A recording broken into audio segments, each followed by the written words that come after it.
या नीटच्या एक्झाम रद्द करायची मागणी सरकारकडे केलेली आहे।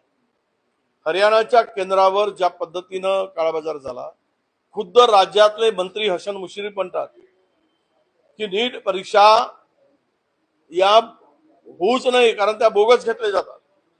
या सगळ्यांचं सिलेक्शन मेरिटवर व्हावं। खरं म्हणजे इथे प्रचंड नुकसान महाराष्ट्रातील मुलांचं झालेलं आहे, महाराष्ट्राच्या पोरांचं नुकसान झालेलं आहे। म्हणूनच आम्ही मागणी केलेली आहे की या नीटच्या एक्झाम रद्द करा आणि पुनश्च तसंही सर्वोच्च न्यायालयाने कमिटी गठन करायचे आदेश दिले आणि अहवाल मागितलाच आहे या संदर्भातला।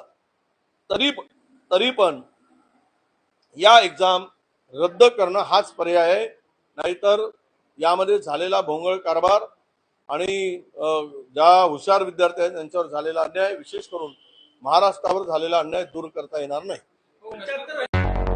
मुंबई, पुणे, नागपूर, मराठवाडा असो का विदर्भ, राजकीय, सामाजिक, शैक्षणिक क्षेत्र असो का क्रीडा, सर्वच घडामोडीचे विश्लेषण पाहायला विसरू नका।